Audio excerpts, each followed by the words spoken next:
To promote French immersion, this course will be given in French. However, you can activate the subtitles and the translation if needed on the YouTube toolbar.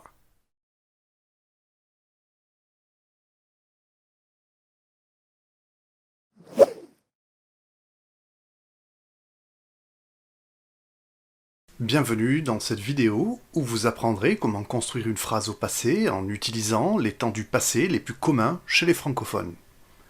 Nous verrons alors comment créer le passé composé, l'imparfait, le passé récent, le plus que parfait ou encore le conditionnel passé. Notez que nous ferons l'impasse sur le passé simple qui est très rarement utilisé à l'oral et que l'on réserve plutôt à la littérature. Commençons tout d'abord par le passé composé. Le passé composé exprime une action dans le passé qui est terminée, non répétitive et pour laquelle je peux donner une date précise. Il est composé de l'auxiliaire avoir ou être suivi du verbe d'action. Veuillez noter que vous devrez connaître parfaitement 3 éléments pour créer votre passé composé, à savoir la liste Mr. et Mrs. Van de Tramp, afin de faire le bon choix d'auxiliaire, la liste des participes passés de chaque verbe et la liste des verbes irréguliers. Vous trouverez ces 3 listes dans les ressources de l'école. Donc pour créer votre phrase au passé composé, vous devrez placer votre sujet plus l'auxiliaire être et avoir conjugué au présent, plus le participe passé de votre verbe d'action.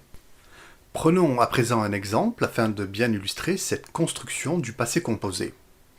Je prends le verbe promener, qui est un verbe du premier groupe, le participe passé du verbe promener, qui est promener avec un accent aigu, et si vous vous référez à votre liste Mr. et Mrs. Van de Tramp, son auxiliaire sera avoir.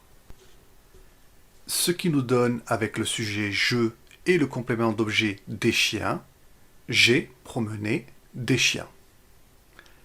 L'imparfait décrit une action dans le passé. Il est utilisé pour décrire un événement, une personne, une situation, une caractéristique. On l'utilise aussi pour parler d'une habitude, d'une répétition, d'une action en progression dans le passé. Pour créer l'imparfait, je retire la terminaison de mon verbe à l'infinitif et je ne garde que la racine.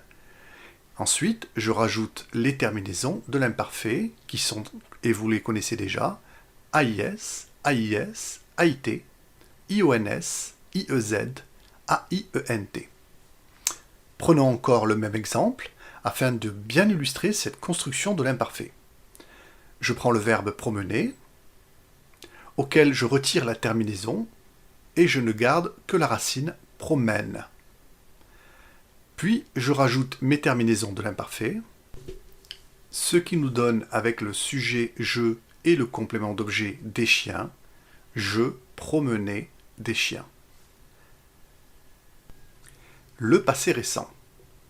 On emploie le passé récent pour parler d'un événement qui vient de se produire.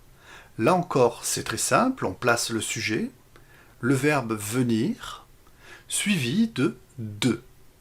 Et enfin, le verbe d'action à l'infinitif. Toujours avec le même exemple, je viens de promener des chiens. Le plus que parfait. Le plus que parfait est utilisé pour raconter des situations et actions qui ont eu lieu avant le moment du passé que l'on raconte. Il se compose ainsi, l'auxiliaire être et avoir à l'imparfait, plus le participe passé de votre verbe d'action. Voyons maintenant un petit exemple, toujours avec le verbe promener. Mon sujet je, plus mon auxiliaire conjugué à l'imparfait, plus le participe passé du verbe promener, soit promener accent aigu. J'avais promené des chiens. Le conditionnel passé. Le conditionnel passé, quant à lui, est un temps composé qui exprime l'acte manqué, le regret ou encore une action possible ou réalisable du passé qui n'a jamais eu lieu. Pour conjuguer au conditionnel passé, on utilise l'auxiliaire être ou avoir au conditionnel présent et on rajoute le participe passé du verbe d'action. N'oubliez pas de réviser vos verbes Mr. et Mrs. Van de Tramp pour choisir le bon auxiliaire. Voyons maintenant ce que cela donne avec toujours notre même exemple. Plaçons le pronom sujet « je », puis l'auxiliaire « avoir » au conditionnel présent, soit « aurait », et enfin le participe passé du verbe « promener ». J'aurais promené des chiens.